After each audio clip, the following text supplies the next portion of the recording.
Olá, sejam muito bem-vindos ao canal. E eu estou aqui com uma convidada maravilhosa para uma gravação especial que é, ela gentilmente aceitou fazer e eu quero dar as boas-vindas a Niara de Oliveira. Seja muito bem-vinda, Niara, ao canal. Muito obrigada por Obrigada, é um aceitar. prazer estar aqui contigo de novo. Ai, que legal. E olha, eu tô tão feliz de estar conversando com você, porque assim, eu preciso registrar a minha admiração completa por você e por seu trabalho junto com Vanessa Rodrigues, como autoras deste livro aqui, Histórias de Morte Matada, Contadas Feito Morte Morrida, que é exatamente a narrativa de feminicídios na imprensa brasileira. Um trabalho dessa dupla incrível, e Niara de Oliveira aceitou falar com a gente aqui. Eu fiz o convite primeiro para ela e agradeço de coração. Niara, vamos então conversar com o pessoal. Eu queria que você nos dissesse quem é Niara de Oliveira, por favor. Bom, eu sou nascida, criada e moro em Pelotas, no interior do Rio Grande do Sul, uma cidade, por incrível que pareça, negra, né? Nesse setor do sul, né, do país, que é visto como mais branco, mais europeu, etc., mas eu moro numa cidade de maioria negra. Sou jornalista há mais ou menos 25, 28 anos, já nem me lembro mais quanto tempo faz. Sou mãe de um rapaz, né, um menino autista, que não fala, né, ele emite sons, ele se comunica, mas ele não articula a fala. Isso é um desafio para uma comunicadora. De quase 30 anos já, acabou de completar 27. Esse foi um grande desafio, porque eu fui mãe solo durante muito tempo. E, na verdade, voltei a exercer minha profissão, né, há pouco tempo em função disso, em função de ter sido mãe solo durante tanto tempo. Mas sou feminista quase a minha vida inteira, né, comunista desde criancinha, e entrei já para a faculdade para ser jornalista, com o sonho de ser jornalista, já com essas definições ideológicas todas, né, já com essa leitura de mundo. Então é óbvio que o meu exercício jornalístico ele é muito crítico com relação à imprensa e com relação ao mundo. E claro, né, não podia ser de outro jeito, né? A gente acaba analisando a imprensa o tempo todo. Então o livro é resultado disso, de vivência, né, de uma luta de uma vida toda, né, como tem sido. Tenho quase 30 anos de luta feminista, de enfrentamento à violência, então a minha luta nasceu, né, a partir de um feminicídio. Eu me tornei feminista a partir de um caso de feminicídio ocorrido aqui na minha cidade. Então, assim, a gente é essa coisa, né, as mulheres são essa coisa tudo junto, misturado, nós somos múltiplas, né, somos várias numa mesma pessoa, então eu sou isso também. Ai, muito prazer em conhecer, né? E, poxa, a gente não imagina toda a história que está por trás da vivência de uma mulher, né? Não. Não faz ideia, de verdade. E talvez por isso a cobertura de feminicídio seja tão injusta, né, do jeito que é feita. Com Porque certeza. ali só aparece o corpo, né, e a forma, assim, como o crime se deu. É só isso que praticamente se diz a respeito de uma mulher assassinada. Então é muito injusto, né? Porque são muitas histórias que simplesmente são apagadas e esquecidas. Com certeza. Puxa, isso é muito sério. E agora, como que surgiu a ideia do livro até chegar a esse material na nossa mão? Como é que foi essa história especificamente? Então, eu e a Vanessa, nós formamos lá pelo final de 2015, meados de 2015, uma comunidade de jornalistas feministas para analisar e para reescrever notícias da imprensa sobre crimes de gênero. Certo. Não eram só feminicídios nessa comunidade, que se chamava Não Foi Ciúme. A comunidade ainda está ativa, o conteúdo ainda está lá, mas a gente não alimenta mais. E nessa comunidade era isso, eram várias jornalistas que todos os dias pegavam títulos absurdos, né, sobre crimes de gênero, de assédio, de violência doméstica cotidiana, de feminicídio, de estupro, e reescrevíamos, né? A gente fazia esse exercício de refrasear toda a notícia, do título, a linha fina, a abordagem, né? Na verdade, o enfoque, a forma como era transmitido, era narrado o fato, né? O crime. E a gente fazia isso com a colaboração de várias. E as próprias pessoas que participavam da comunidade enviavam para a gente inbox as notícias, às vezes, já com a crítica pronta. Algumas coisas a gente nem éramos nós que fazíamos, eram as colaboradoras já que iam fazendo. E a comunidade, em um momento, bombou, como se diz na rede, né, nas redes sociais. A gente tinha uma leitura e um conteúdo diário, e, claro, foi pesando, foi ficando pesado, foi ficando difícil. Algumas dessas jornalistas, a Cecília Oliveira, né, que todo mundo conhece, do Fogo Cruzado e do Intercept. Nós tínhamos uma delegada que escreve a orelha do nosso livro, a Renata Lima. Tínhamos uma companheira que é funcionária do Judiciário em Brasília, a Yara, que também ajudava nesse processo. Tínhamos a Amanda Vieira, lá de Brasília. Tínhamos várias companheiras que faziam esse exercício cotidiano, né, de criticar a imprensa da forma como cobriam e como relatavam os casos de crime. O livro, ele é o resultado disso e dessa coisa que é desse aspecto efêmero que são as redes sociais, né? A gente tinha uma comunidade virtual, bom, e aí a gente fazia e repetia esses casos, né? Todos os dias. Bom, a gente foi cansando, porque sim, massacra a alma da gente, né? Essa coisa de ficar falando e ficar vendo como as mulheres são tratadas e retratadas pela mídia. E, bom, foi se perdendo. E aí um dia eu conversando com a Vanessa, assim, a impressão que dá é que se a gente começar de novo, se a gente voltar a alimentar a comunidade, a gente volta a repetir, né, os casos. E aí a gente achou que essa análise merecia algo mais definitivo, algo que ficasse, algo de concreto, né? E que essa crítica se concretizasse numa coisa mais sólida. E aí pensamos no livro, pensamos em fazer essa coisa do livro, mas aí já pensando realmente nesse crime que é o final, né? Que, daquilo que a gente chama de escala da violência contra a mulher, que é o feminicídio, né? E aí pensamos, vamos falar especificamente de feminicídios e aí a gente pensou, quando a gente pensou o tema do livro, a gente pensou assim, vamos responder uma pergunta. A imprensa contribui com a manutenção da misoginia da sociedade e com a manutenção, e com esse crime, né, não sei se não vou para chamar de manutenção, mas com o aumento dos índices desse crime, feminicídio? Essa era a nossa pergunta-chave, né, que a gente precisava responder ao analisar os casos. Certo. E aí a gente foi desenhar o período, né, que íamos pesquisar, então, os casos, né, de feminicídio. Em que período a gente faria isso? Porque tu tem que partir, tu tem que ter para uma pesquisa ser válida, mesmo a gente não estando na academia, mesmo a gente foi muito rigorosa conosco, né, a gente criou uma forma, né, de fazer criamos parâmetros, né, para fazer essa análise, essa pesquisa. E o nosso parâmetro, então, foi, porque a gente estava concluindo naquele momento o podcast Praia dos Ossos, né? Ele estava no auge, estava todo mundo ouvindo, todo mundo comentando sobre o feminicídio da Ângela Diniz, que, embora não se chamasse feminicídio na época, mas é um feminicídio muito característico, né?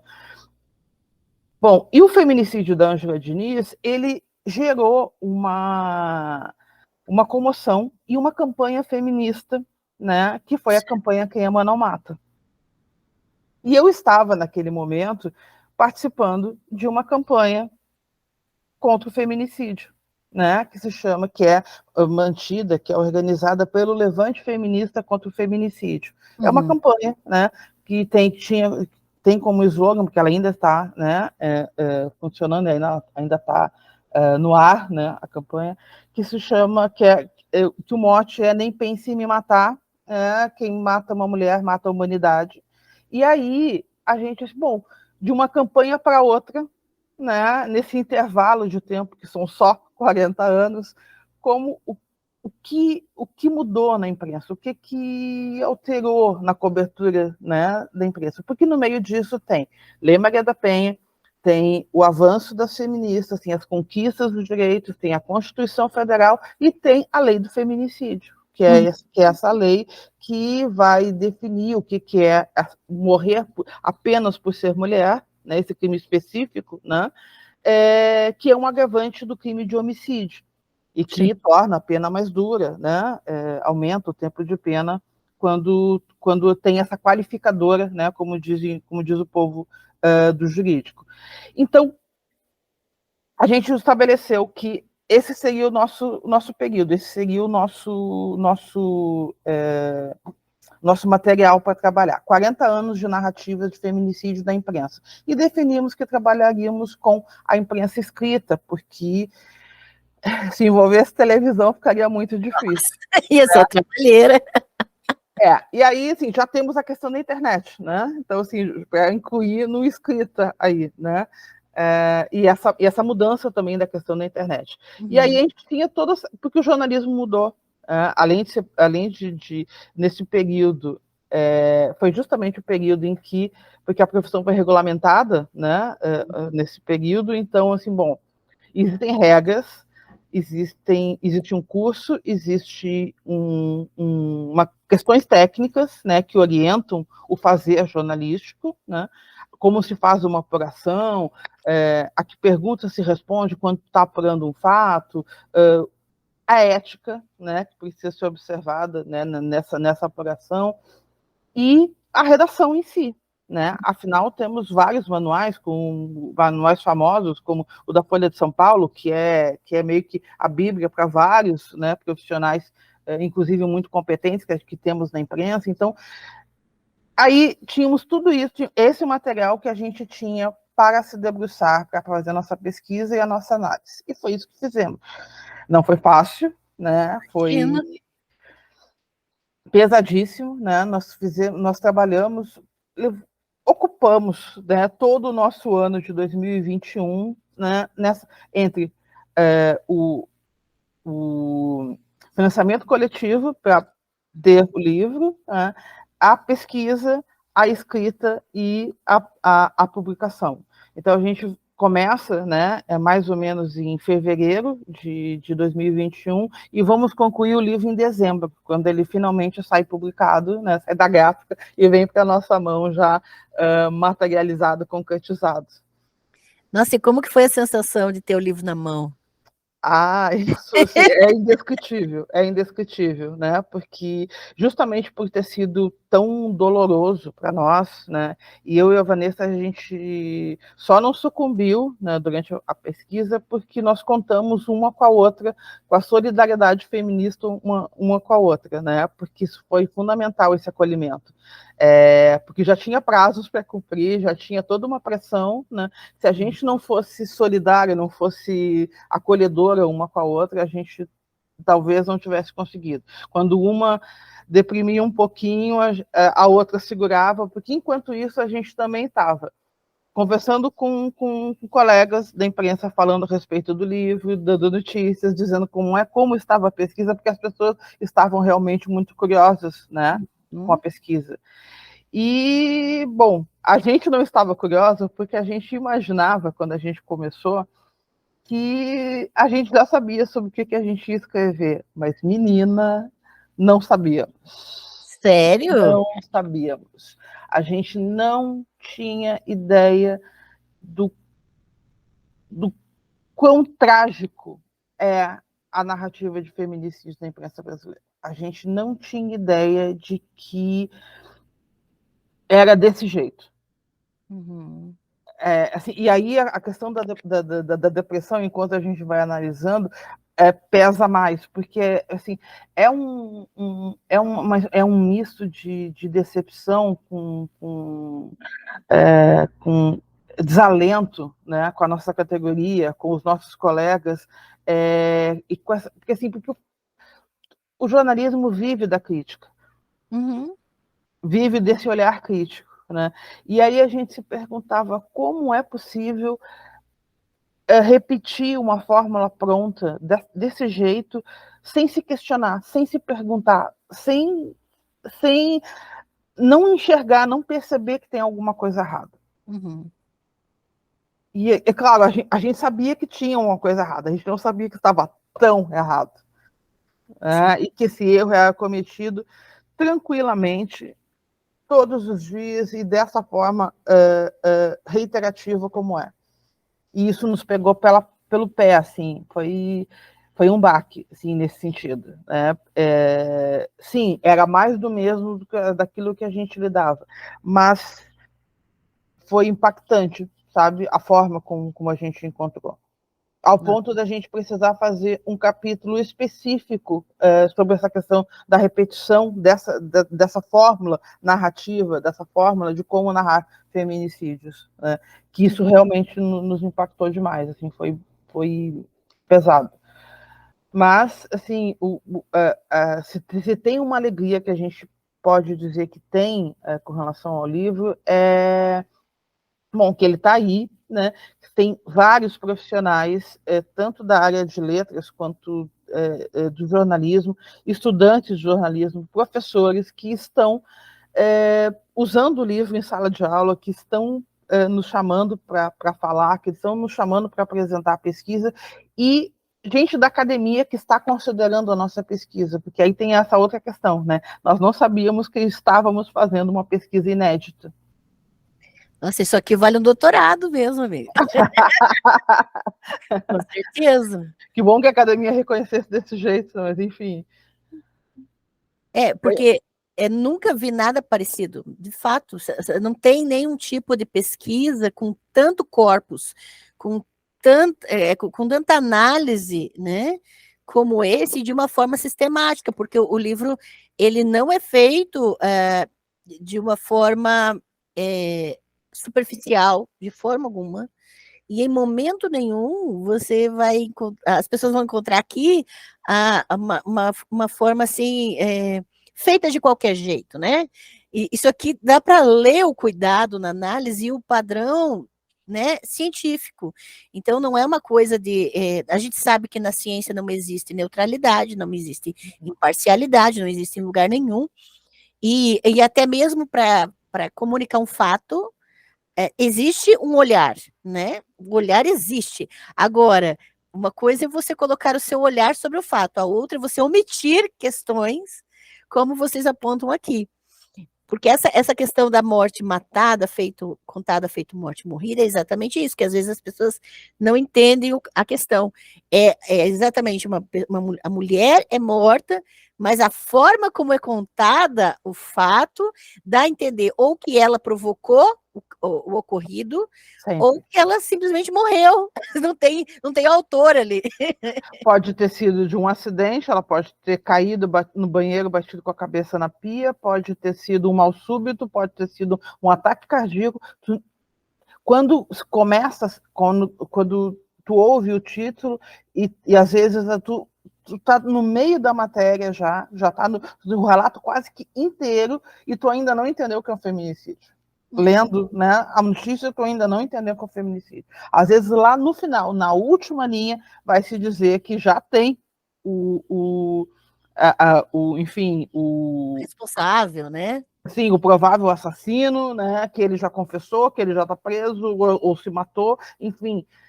E às vezes, aí tu volta pro título, como foi possível, já sabendo que existia um assassino, redigir desse jeito, intitular desse jeito? Então, assim, a gente passou o processo todo da pesquisa e da escrita do livro sobressaltada com essas questões. Como é possível relatar desse jeito? Sim.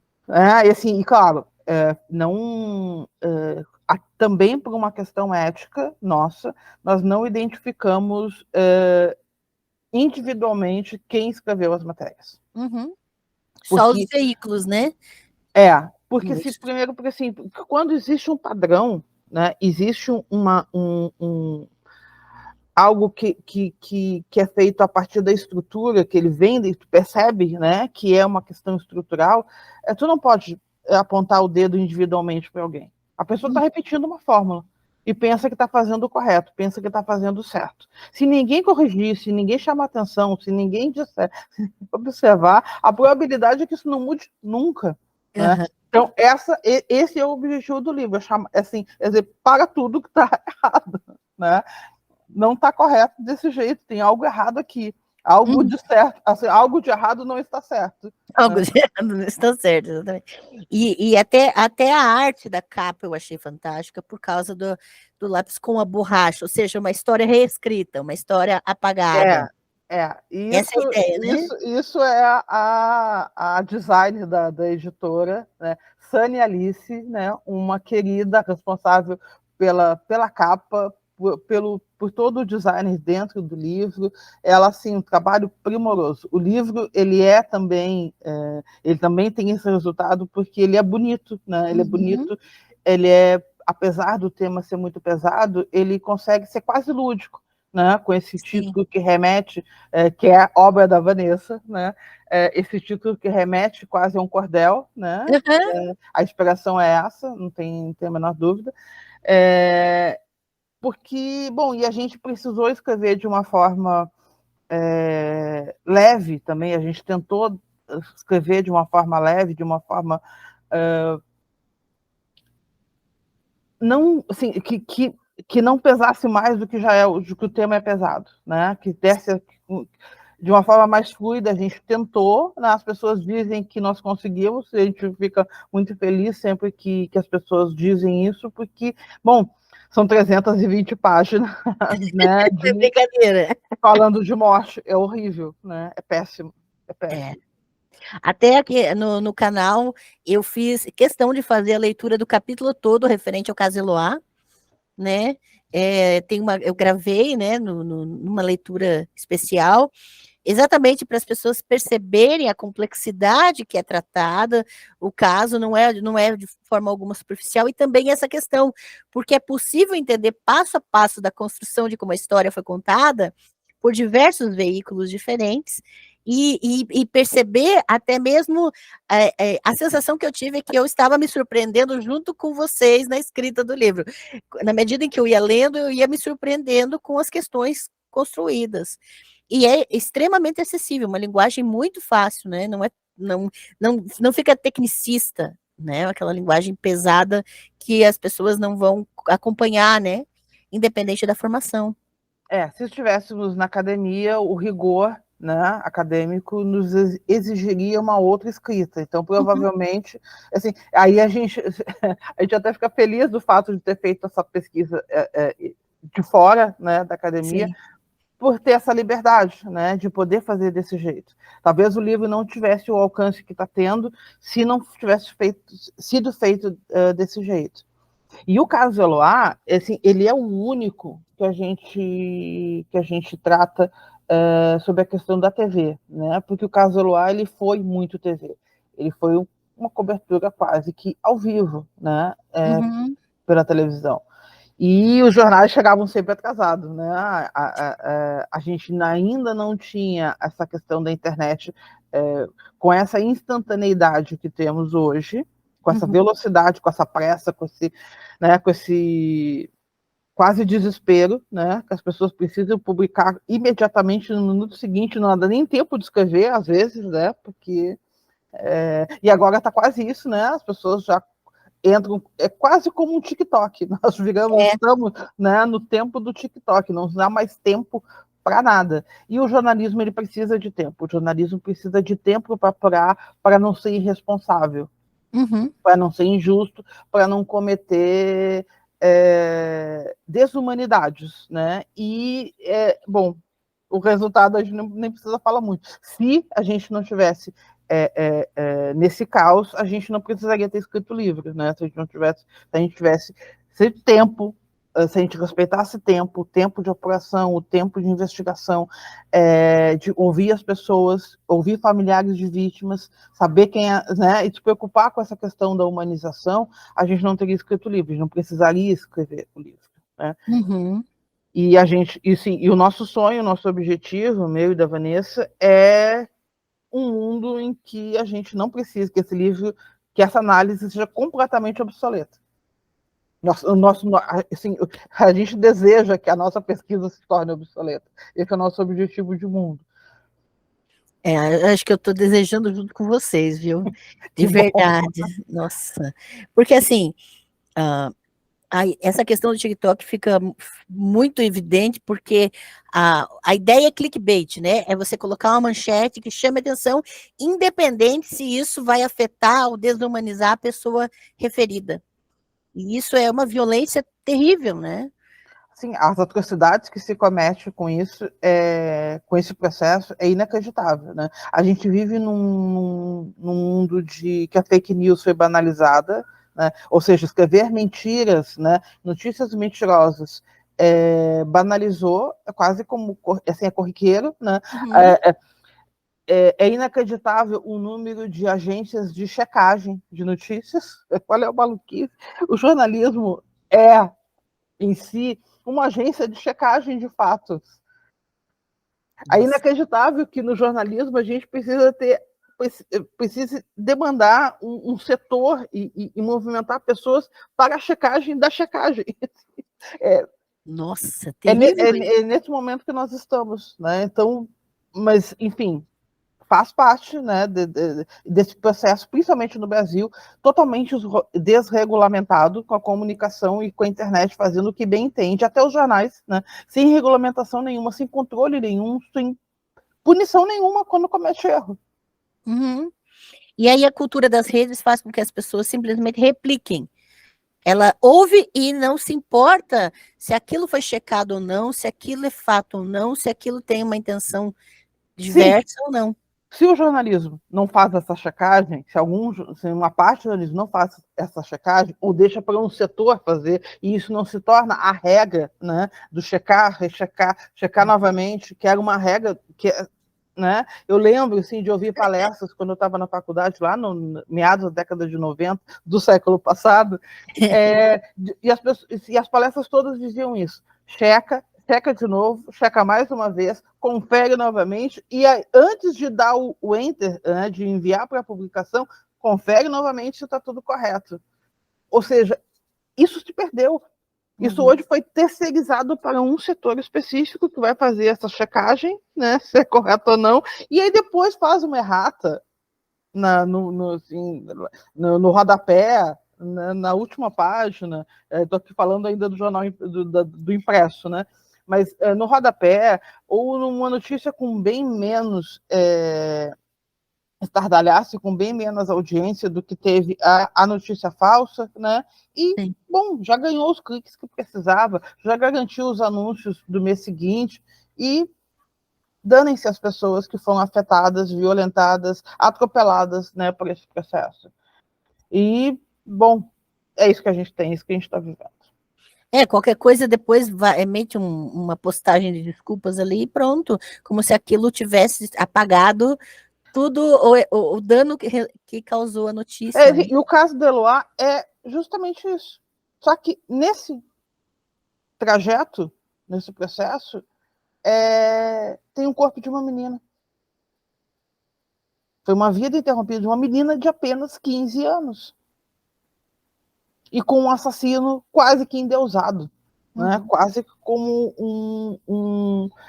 elevado ao patamar do bom partido para casar. Sim. E aquele processo é tão inacreditável que quando assim, eu assisti o primeiro Linha Direta, né, que tratou justamente, que trouxe à tona, né, o caso Eloá, nesse processo de sobressalto, né, e aí eu fiquei tão mal naquele dia que a Vanessa que foi fazendo as críticas e foi replicando, foi colocando, foi tweetando, né, e foi comentando nas redes, né, sobre o caso. Eu simplesmente não consegui. Eu cheguei num momento em que eu me peguei torcendo para que a Eloá saísse viva, sabe? Mesmo sabendo, tendo analisado o caso no livro, tendo lido, tendo vivido aquele processo, esse caso tendo virado um case né, para os cursos de jornalismo, um caso a ser estudado, eu me peguei torcendo para que ela sobrevivesse de tão horrível que é aquele processo todo. Assim, era tanto erro, assim, era uma sucessão de erros, e ninguém em nenhum momento parou para pensar, tipo assim, tem uma menina com a vida em risco.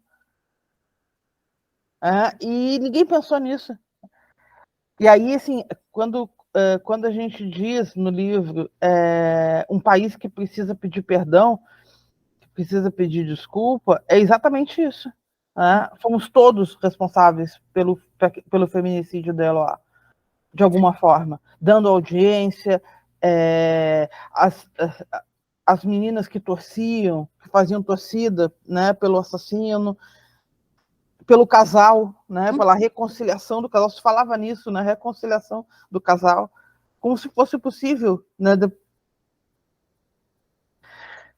Enfim, porque às vezes eu fico pensando assim, mesmo que o final não fosse tão trágico quanto foi, teve um sequestro, teve um cárcere privado, teve ameaça, teve uma pessoa mantida na mira de uma arma.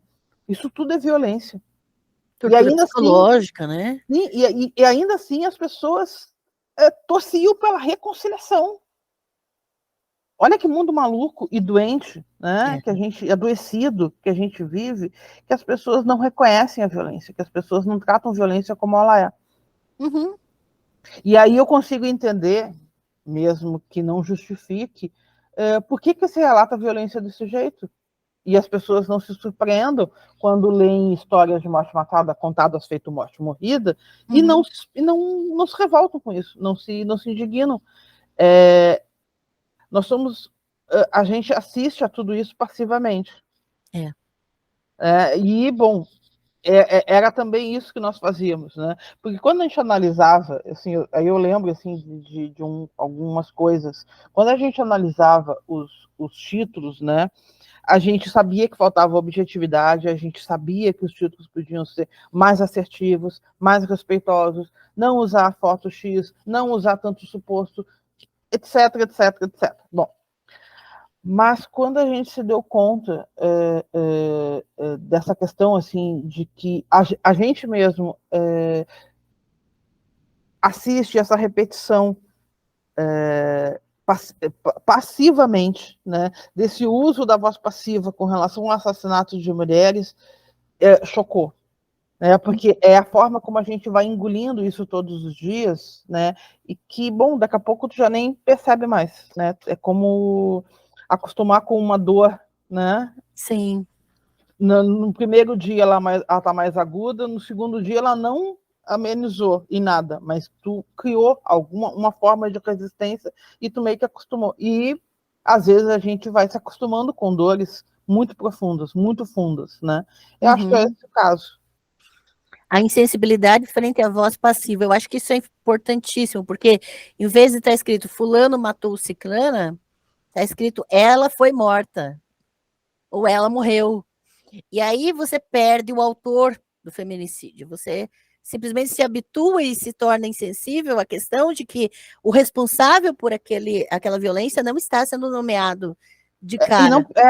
E não precisa ser a pessoa apontada, porque sim, é preciso respeitar a presunção de inocência. Essa é uma questão muito, muito, muito cara e muito, muito séria. Né? Tu não pode apontar, tu não pode chamar de assassino uma pessoa que ainda nem indiciada foi. Certo. E esses são critérios que o jornalismo precisa seguir. Ok. Mas é possível relatar o fato como ele acontece. É possível ser mais assertivo. Por exemplo, se tu tem a polícia dizendo que o ex-marido é o suspeito, tu escreve isso. Ex-marido suspeito de assassinar fulano. Aí, né, vem na linha fina, né? A vítima, etc, etc, etc, né? E menciona o crime. É possível ser assertivo. Não precisa ser essa fórmula pronta, repetida, desumanizadora, né? E que corresponsabiliza a mulher. Porque Sim. quando tu coloca, porque essa é a função da voz passiva, e essa questão que a gente precisa, que a gente não se liga, que a gente não para pensar todos os dias.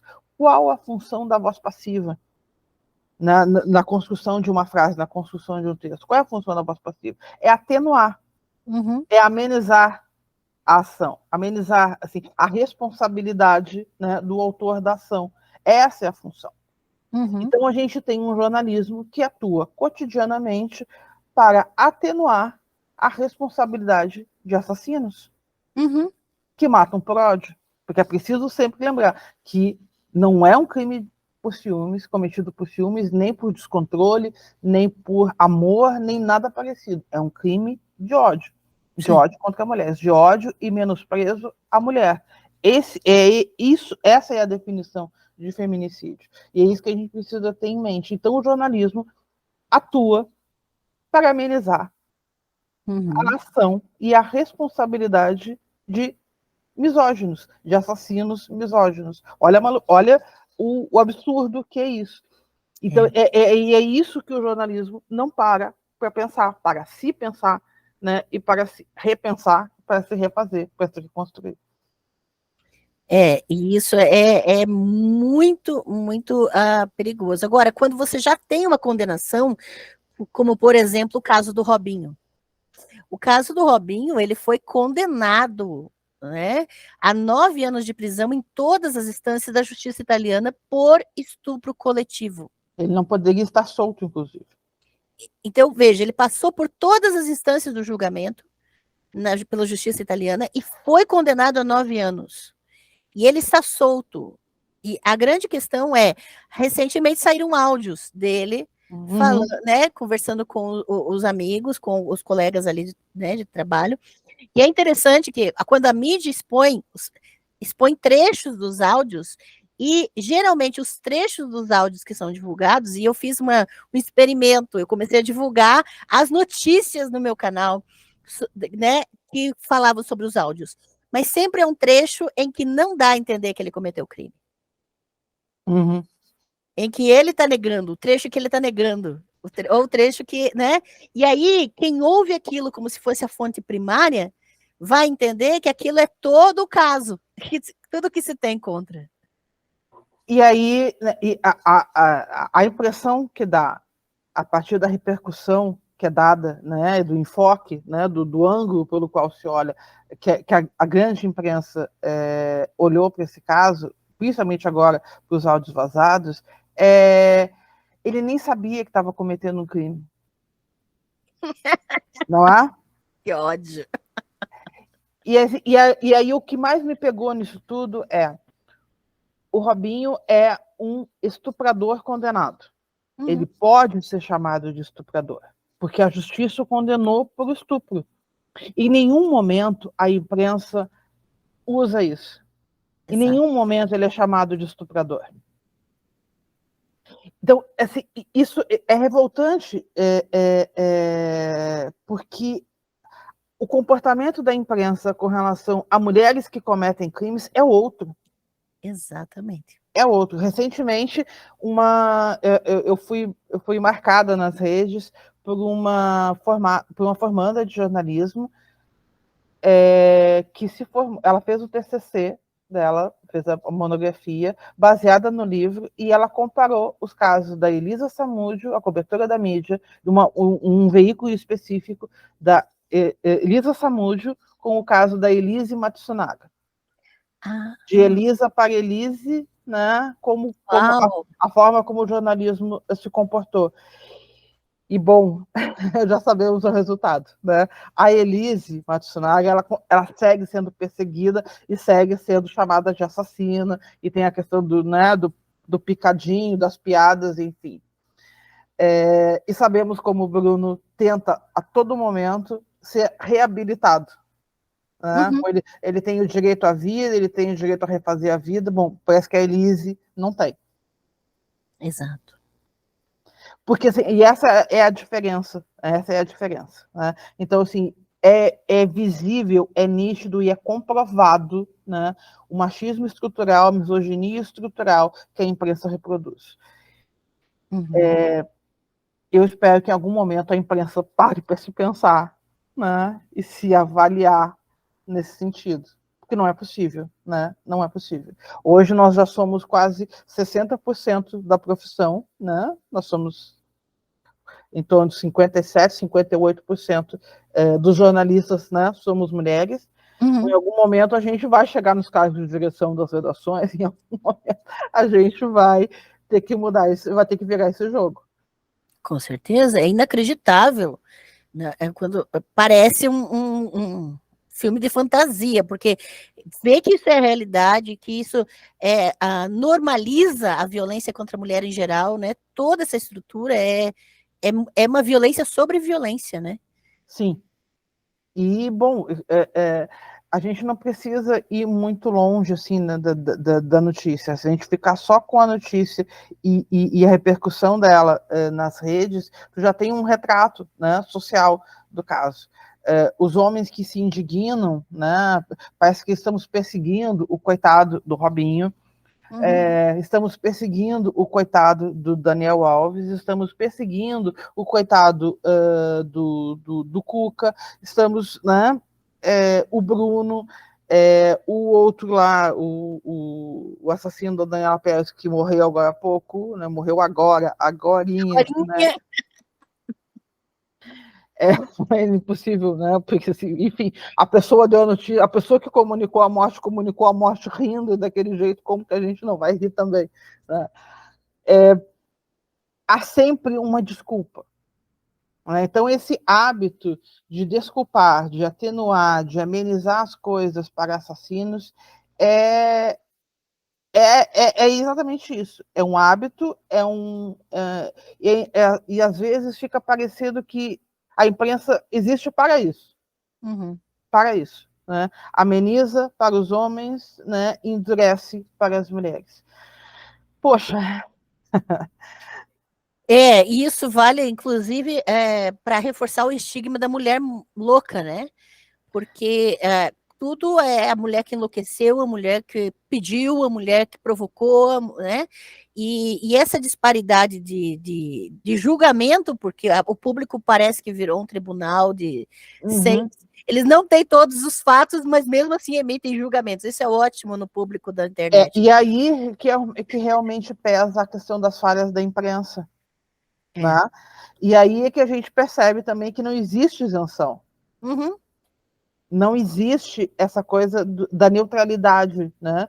A justiça não é neutra, a imprensa não é neutra, a gente olha o mundo, a gente lê o mundo com os nossos olhos, que tem uma ideologia, que tem uma visão, uma vivência, né? E, bom, eu mantenho o meu olhar, né, de filha de trabalhadores, de trabalhadora, né, que mora no interior. Esse é meu olhar para o mundo. Eu nunca vou conseguir olhar o mundo de outro jeito. Porque é quase impossível que eu mude de classe social. Eu não vou virar bilionária.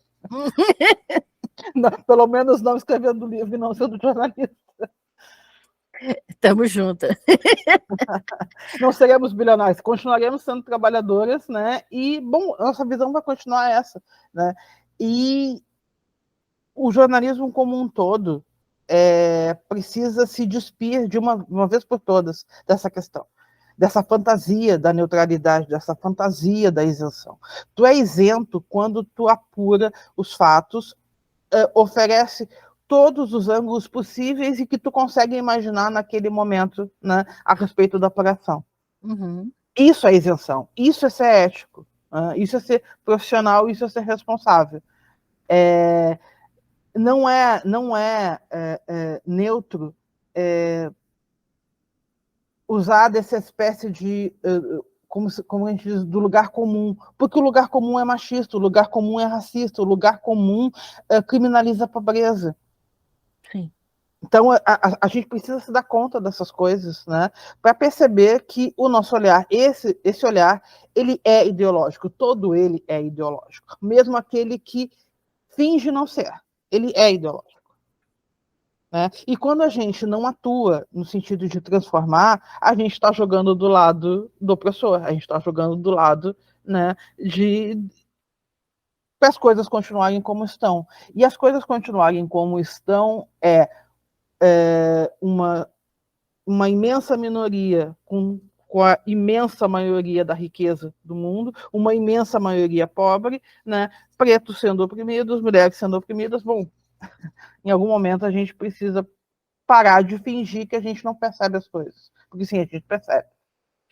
Sim, quando é confrontado com materiais como esse, por exemplo, caso a gente simplesmente continue alimentando a normatização da violência, a gente trabalha uma espécie de cumplicidade a essa estrutura, né?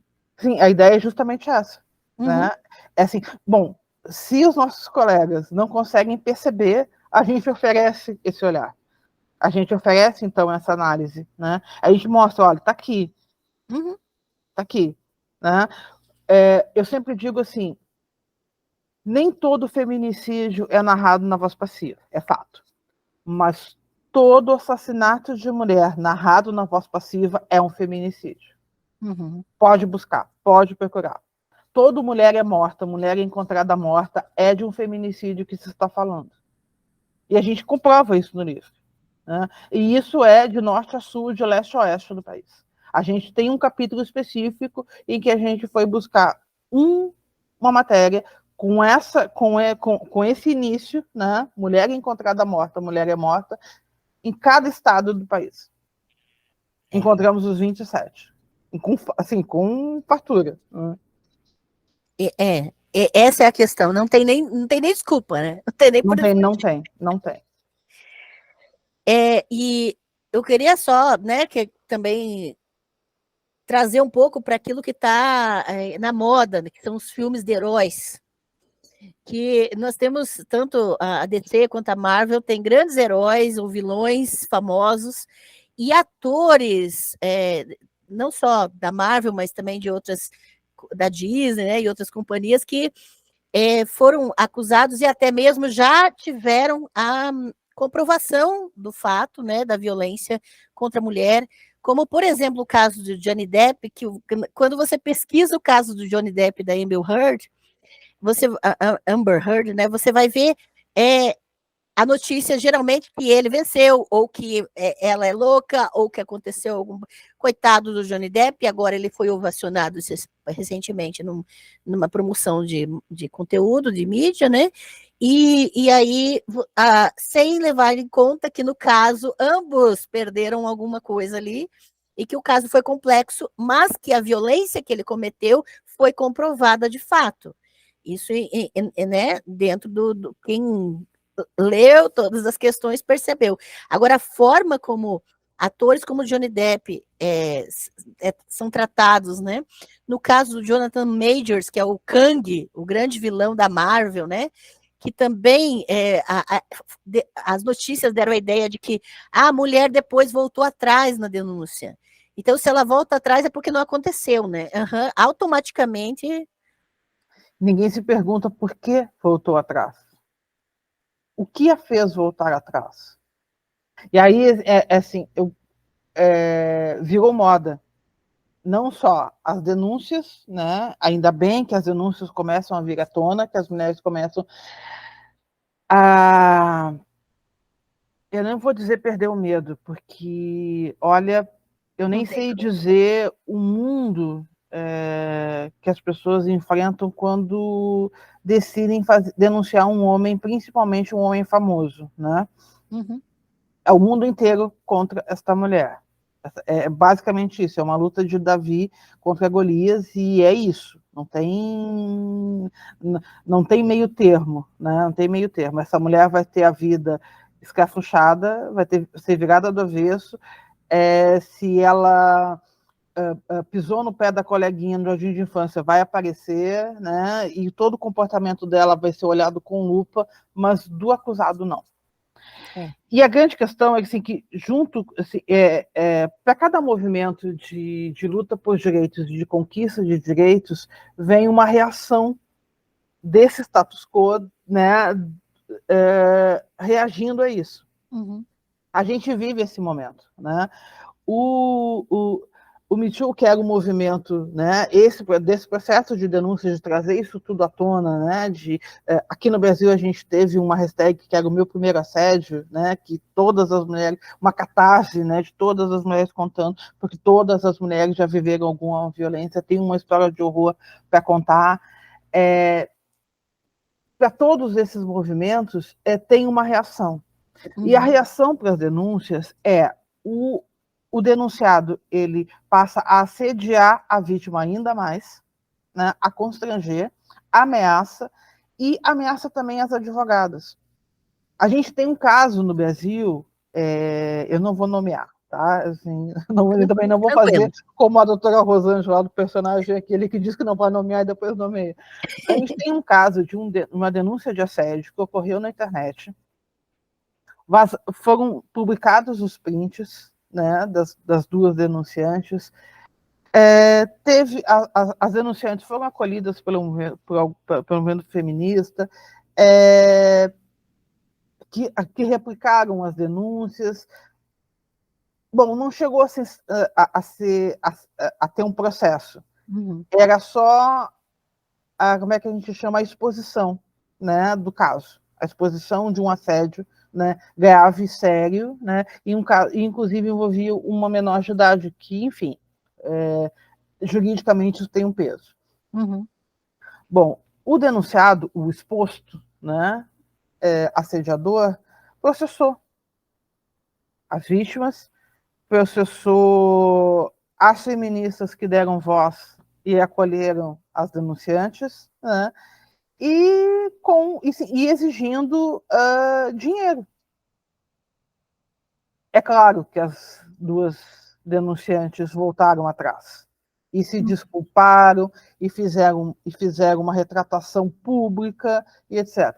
Apagou o assédio? O crime deixou de existir? Deixou de ser assediador? Não. Mas as vítimas foram silenciadas. As feministas que a acolheram foram silenciadas. E a gente, assim, bom, tem um caso muito, muito emblemático nesse sentido, que é o da Mari Ferrer, né, que é isso. É isso. Assim, a violência que essa menina foi exposta depois do estupro é uma coisa. Eu acho que conseguiu ser pior. Terrível aquilo. Assim, eu nem tenho palavras para descrever a situação. É como se não ousem denunciar. Não ousem denunciar. E esse é o recado. É esse o recado desse mundo machista e misógino que a gente não ousem denunciar. Por isso que as vítimas cada vez mais recorrem à não identificação, a ficar... porque quando tu põe o teu rosto e o teu nome na imprensa, tu está dando a cara para bater, literalmente. Eu não gosto de usar essa palavra, assim, como é uma palavra que está desgastada, assim, tanto quanto a narrativa, mas é isso. Tu dá a cara para bater, e vai apanhar. Vai. Essa é a única certeza que a gente tem. E, bom, tem o caso da Dani Calabresa, né, versus Márcio Smelling, né, a gente tem colegas, né, já fazendo a assessoria de imprensa na grande imprensa, né, defendendo o Márcio Smelling. São as loucas, elas fizeram um conluio, né, para destruir a vida do coitado do homem, né, nunca foi nada disso. É assustador esse processo, essa reação, né, do status quo, né, nesse avançar. E, bom, quando a gente avança um passo, a gente tem que cravar o pé no chão, né, para não ser empurrada de volta para trás. A luta das mulheres na história é isso. Quando a gente avança um pouquinho, a gente precisa cravar o pé no chão, porque senão seremos violentadas, seremos atropeladas e vem uma força enorme nos empurrando para trás, tentando fazer com que a gente retroceda. É muito difícil. É muito difícil. É bom, é só ver o que a gente está passando hoje, né, com a violência política de gênero, né? Sim. Mulheres eleitas, né? Mas como é que é a manutenção dessas mulheres nesse espaço? Como é a vida das mulheres nesse espaço? Eu estava lendo ontem um texto da Áurea Carolina, ex-deputada federal pelo pessoal de Minas Gerais, dizendo por que ela desistiu, por que ela não se candidatou à reeleição, por que ela não foi candidata sendo líder das pesquisas a prefeita em BH. Nossa. É um desabafo, né, que assim, é impossível não se colocar no lugar dela, sabe? No sentido de era um lugar conquistado que precisava ser mantido, que etc. Não desista, mas A que preço? a que preço? A vida da pessoa que está ali, né, naquele espaço, sofrendo aquela violência, é um inferno, se torna um inferno. E a gente não tem só a Áurea Carolina, né? A gente tem a Manuela Dávila, a gente tem. A Manuela Dávila tem essa situação, né? Que a filha bebê no colo apanhou. Assim, a gente. As violências são tantas, né? Contra as mulheres, assim, é um mundo tão difícil de enfrentar. E aí tem sempre essa, assim, o movimento feminista que luta contra a violência, que faz o enfrentamento à violência, essa violência cotidiana, né, do machismo e tal, da violência física, inclusive, a gente está sempre dizendo, denuncie, denuncie, denuncie. Mas o mundo, para quem denuncia, é muito difícil, porque as mulheres são revitimizadas várias vezes, né? Uhum. E no caso do feminicídio, então, o que a gente vê, o que a gente viu, o que a gente comprovou é que as mulheres são reassassinadas quantas vezes o patriarcado quiser. Nós seremos reassassinadas inúmeras vezes mais depois. Toda vez que a história for contada. A Ângela Diniz é esse o caso. Uhum. Ela foi reassassinada várias vezes. Chegou ao ponto do Carlos Drummond de Andrade se perceber isso, né? E escrever a respeito disso, né? Que ela estava sendo reassassinada durante o julgamento do seu assassino. Uhum. Foi ela que foi julgada, né? E é sempre isso, é sempre nós que estamos sendo julgadas, sendo condenadas, é sempre nós que estamos na berlinda. E essa é uma questão muito séria. E a imprensa é parte disso, é parte desse mundo. E ainda a gente teve casos recentes também dentro desses heróis, né? E surgiu um questionamento interessante no Twitter que teve o ator Ezra Miller, que faz o Flash, né? Esse filme que saiu agora, que ele é judeu, né? E o tenor Huerta, que fez o Namor no Pantera Negra. No Pantera Negra 2. E aí começaram a levantar a questão, mas olha que azar que pegaram duas figuras representativas de um grupo, né? De grupos que sofrem violência, e aí pega logo o que faz alguma coisa desse tipo, né? Para que é acusado. No caso do Ezra Miller, ele foi também julgado e condenado, mas não pagou por nenhum crime que cometeu. E agora tem as acusações contra o tenor Huerta de assédio sexual. Ele nega, mas ele mesmo se afastou de trabalhos na Netflix, né, só pesquisar um pouco sobre isso. Mas aí eu achei até interessante que a Sueli Feliziane, que é uma maravilhosa também, né, da Bíblia Preta, que comentou, e ela comentou exatamente essa questão. A questão não é a importância deles na representatividade, eles são homens. É todo um sistema que vai protegê-los e que, então, não adianta pegar porque esse homem é representante de todo um grupo que sofre violência, mas porque ele está debaixo de uma estrutura muito maior que o protege nesse sentido, né? E é um mundo que propicia, que permite, né? E a gente diz no livro que os homens matam as mulheres porque nos odeiam, porque podem e porque decidem assim, porque podem decidir assim. E essa questão de todas as violências, né, cometidas é isso, assim, E essa questão dos heróis, né, em filmes, ela é muito emblemática nesse sentido, porque eles são elevados à categoria de heróis, assim, tem aquele rosto ali, né, que é confundido daí com o personagem, né, e está elevado à categoria de herói, e parece que assim, tá acima da humanidade, está acima do bem e do mal. Bom, não está. Né? E a coisa dos crimes contra mulheres é nada mais humano e nada mais típico de homem do que isso. Né? Bom, achar que não fazem, ou que não faria, tá na conta justamente do senso comum. E a coisa de ser o herói, bom, é só como é que diz, é quase uma ironia no sentido, na coisa, no todo. Né? Com certeza. Porque os homens já são endeusados, né? Eles já são colocados nesse lugar, né? Do não cometeria, né? A gente está tendo uma novela agora que está falando sobre isso, né? Uma mulher que não acredita que o cara, assim, eu não acredito que ele seria capaz de estuprar. Bom, todos os homens são capazes de estuprar, né? É só ele querer. É só querer, essa a questão. Essa a questão, é só querer. Então, assim, não é que o que torna alguém capaz, né, de cometer esse crime, né, o crime contra a mulher? É só a oportunidade e a vontade. Sim. Porque, bom, o mundo todo gira age nesse sentido da permissão, né? Aos homens tudo, às mulheres nada. As mulheres a culpa, né? Nada não. Temos a culpa sempre. A culpa pelo mundo, a culpa por tudo. Bom, e tu que trabalha muito com a questão da religião, né? A culpa é o nosso fardo, né? As mulheres são culpadas de tudo no mundo, absolutamente tudo. Então, assim, parece que respirar, né? Existir, estar, ser, já nos torna culpados de alguma coisa.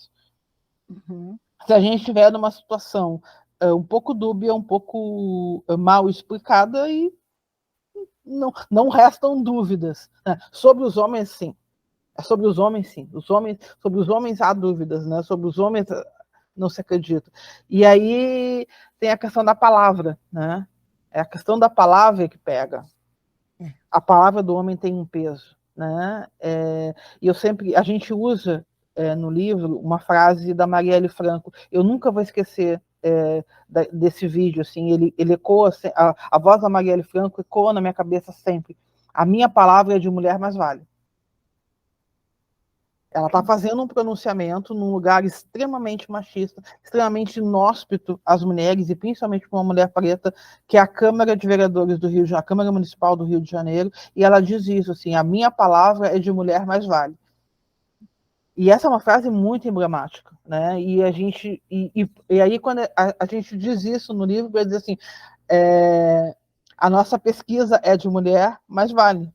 Está aqui, a gente comprovou, a gente levantou os casos, a gente explicitou aonde está a voz passiva, aonde está o abuso do suposto, aonde os verbos no futuro do pretérito estão usados, né, são usados, e como são usados, e para quê, e qual a função disso, teria, poderia, né, sempre em dúvida, né? Sim.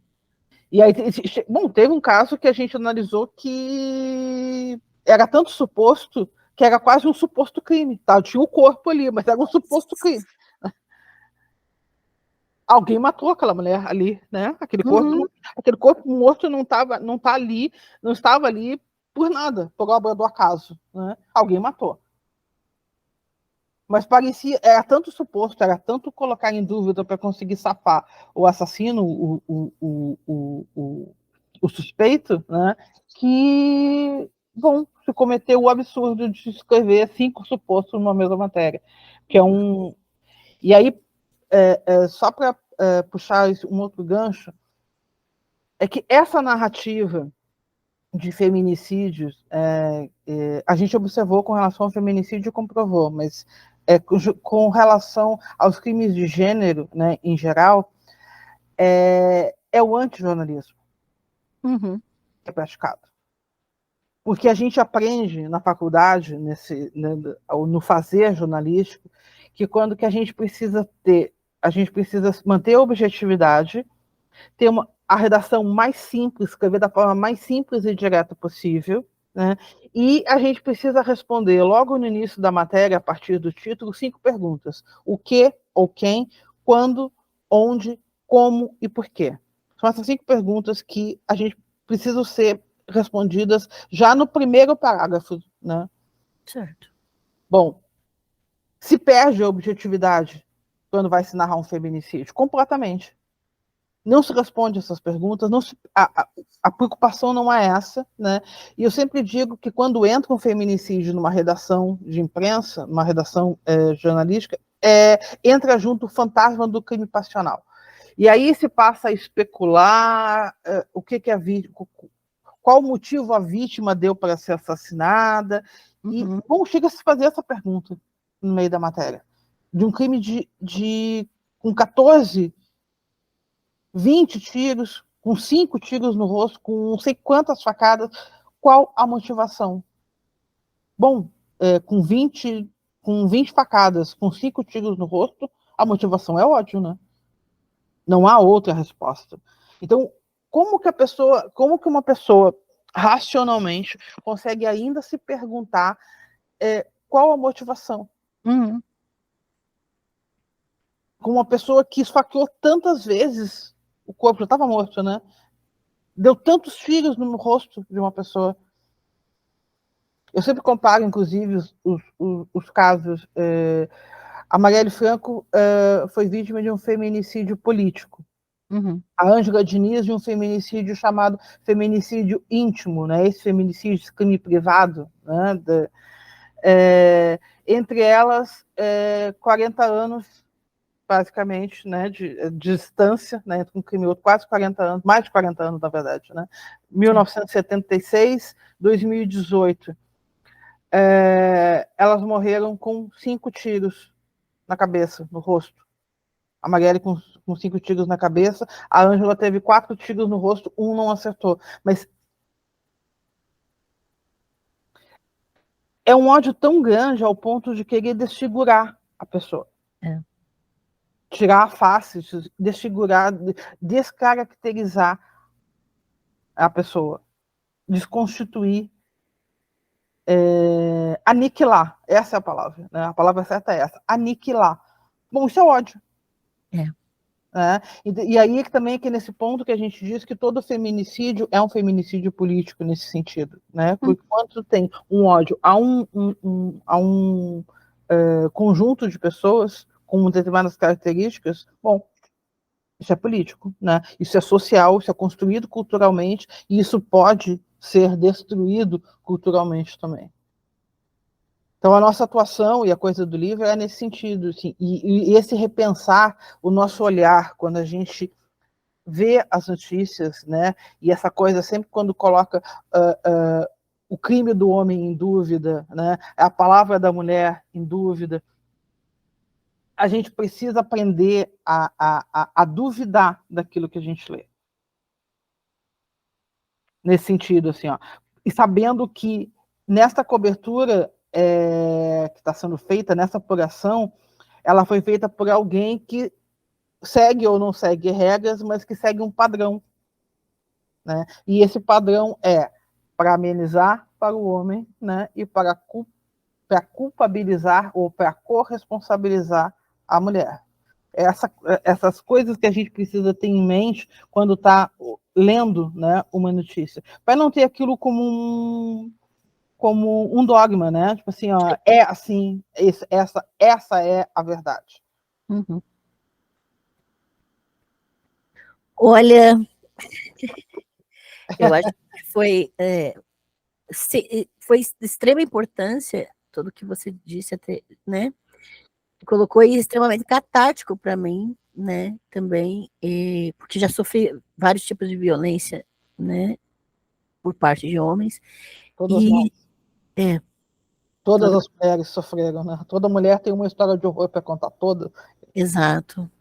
E até na minha posição como teóloga, né? Que é um espaço de maioria homens, né? Masculino, e que uma postagem minha sobre um texto hebraico causa tanta dúvida sobre a minha qualificação que um homem branco, barbudo, falando não vai causar tanta dúvida se ele falar a mesma coisa. E qualquer homem se sente no direito de desqualificar o que a gente está dizendo, né? A gente vive isso nas redes sociais todos os dias. Todos os dias um homem coloca a nossa fala, o nosso saber em dúvida. Todos os dias a gente passa por isso. Algumas mulheres tangenciam isso, né? Vão, tipo, desviando, né? Como, assim, como quem desvia de tiros, né? Para não ser tão atingida, para conseguir sobreviver. Mas isso exaure as nossas forças, né, de atuação no mundo, porque a nossa atuação ela poderia ser muito mais... porque a gente sofre muito daquela coisa da síndrome da impostora, a gente já sofre disso, a gente já tem isso, né? Será que somos capazes? Será que a gente se auto-sabota? Enfim, a gente já faz isso normalmente, né? E não é à toa. E quando a gente vai colocar o nosso saber no mundo, quando a gente vai fazer nossas afirmações, sempre vai aparecer um homem para te questionar. Ele não pode ter conhecimento nenhum, ele pode não ser nem da área, mas ele vai questionar, ele vai dizer que não é sério e vai ou dizer a mesma coisa. Ou querer me explicar o que eu acabei de dizer. Querer dizer para a gente como a gente deve fazer o nosso trabalho, como, enfim, ensinar para a gente daquilo que a gente está falando, daquilo que a gente sabe. Esse é o mundo que a gente tem, né? Esse mundo misógino, machista que a gente tem, que a gente enfrenta todos os dias. Sobreviver a ele, conseguir produzir conhecimento e conseguir atuar nas nossas áreas já é um ato heróico. Né? Nós somos heroínas de nós mesmos todos os dias, né? Só de sobreviver nesse mundo. Mas é impressionante como a gente parece que a nossa geração ainda vai morrer afirmando até o último dia, né, que somos capazes, enfim, repetindo isso para nós mesmos, né, para poder seguir. Eu atuo para que as gerações futuras não passem por isso, né, até o esgotamento dos recursos deste planeta. Seguimos lutando, né? Seguimos lutando. Muito obrigada, de coração, por esse tempo que você dedicou para falar aqui, né? Gravar e abrir tudo o que você tem construído, né? Junto com tantas mulheres e tantas forças de batalha. E assim, em nome de todas as mulheres que foram mencionadas aqui, né? Nós seguimos lutando e seguimos não desistindo, né? Desculpa se eu me emocionar aqui, mas não é muito fácil. Mas é isso, né? Nós somos essa multiplicidade e somos emoção. E, assim, foram muitas as lágrimas que a gente derramou escrevendo esse livro e toda vez que a gente fala nele, dói um pouquinho, sabe? Porque quando a gente passa assim no livro, assim, foram tantas mulheres assassinadas, né? São tantos, e a gente não conseguiu, sei lá, falar nem de 1%, né? A gente não conseguiu exaltar a memória de nem 1% de todas essas mulheres, mas para todas as mães e para todas as filhas que perderam, né, mulheres nas suas vidas, para a misoginia, né, para essa morte brutal, horrenda, que a gente fez e para que não morram mais, né, principalmente, para que não sejam mais assassinadas. E principalmente para que a imprensa passe a tratar com um mínimo de respeito, né, um mínimo de dignidade. Eu só queria que a imprensa fosse humana, nesse sentido, né? Defender, assim, cumprisse o seu dever ético da defesa dos direitos humanos. Se fizesse isso, né, ao pé da letra, já daria conta do que a gente, de toda a nossa crítica, né, já daria conta de responder. Com certeza. Quero publicamente agradecer por isso, que mudou muito a forma até mesmo de eu me defender, de eu agir no dia a dia, não admitindo mais qualquer tipo de discurso a meu respeito. É uma alegria saber disso, Ângelo, porque é para isso também, né?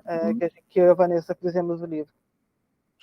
E assim, quero agradecer também pelos 2 exemplares que você vai disponibilizar. Eu vou sortear, numa live de sorteios, eu vou sortear 2 exemplares deste livro aqui. E então, nós vamos fazer isso na próxima live de sorteios que vai ter, né? Com os 2 exemplares, e agradecer a sua presença, toda a sua fala, até mesmo a abertura de parte da sua experiência pessoal, né? Que é também marcada por muito sofrimento e violência, como toda mulher, né? E obrigada pela sua luta e pelo seu Twitter maravilhoso. Eu vou colocar as redes da Nid, da Niara, desculpa, as redes da Niara aqui na descrição desse vídeo no YouTube. Vai ter também o link da leitura do capítulo da Eloá que eu fiz, vai ter na descrição. E as redes da Niara todos, né? E depois qualquer questão, né, que você vai me passar, qualquer link que você queira que divulgue, eu vou colocar na descrição do vídeo, tá? E quero agradecer de coração por você ter aceitado, Niara, essa. Eu falei Nid por causa do seu Twitter, né? É Nid Oliveira. É Nid Oliveira. Aí eu dei a Nid.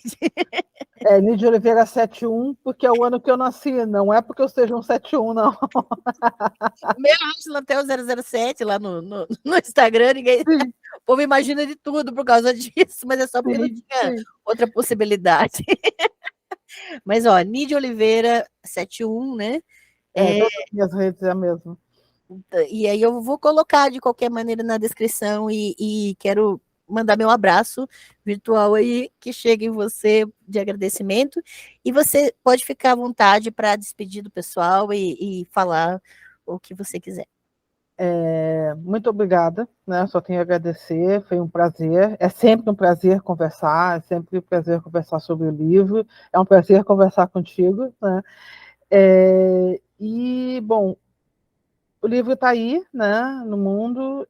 Foi o livro que me tornou escritora, né, dessa minha mudança de profissão. É o meu primeiro livro da Vanessa, então é a nossa estreia, né, no mundo, nesse mundo da literatura. Eu já estou escrevendo outro livro, né, esse bem mais pessoal. E, bom, continuamos, né? Continuamos na luta. O livro já vai fazer quase um ano, já tem 1 ano e meio de lançado, a gente segue fazendo lançamentos e sessões de autógrafo, porque parece que foi ontem, né? E parece que eu acho que por muito tempo ainda vai ser atual. Mas é isso. Agradeço o espaço, agradeço todos os espaços sempre que tenho para poder falar a respeito disso, poder falar das mulheres. São tão poucos, né? Sim. Que a gente tem. E eu te agradeço imensamente, Ângelo, por abrir essa possibilidade, né? E principalmente de poder fazer essa crítica, né? Porque onde que a gente vai criticar a imprensa? Na imprensa, obviamente que não. Então, só em espaços alternativos mesmo. Então é isso, um beijo, querida, um beijo para todos, muito obrigada. Obrigada a todos que assistiram até aqui, né? E comentem, curtam, compartilhem, tornem-se membros do canal. Aqui é um espaço de apoio mútuo, então toda a comunidade de membros é que patrocina esses vídeos, inclusive as lives e as oportunidades para a gente continuar crescendo e construindo conhecimento de uma forma decolonial, questionando as narrativas ao nosso redor. Um grande abraço a todos, a todas e a todes, e até a próxima, pessoal.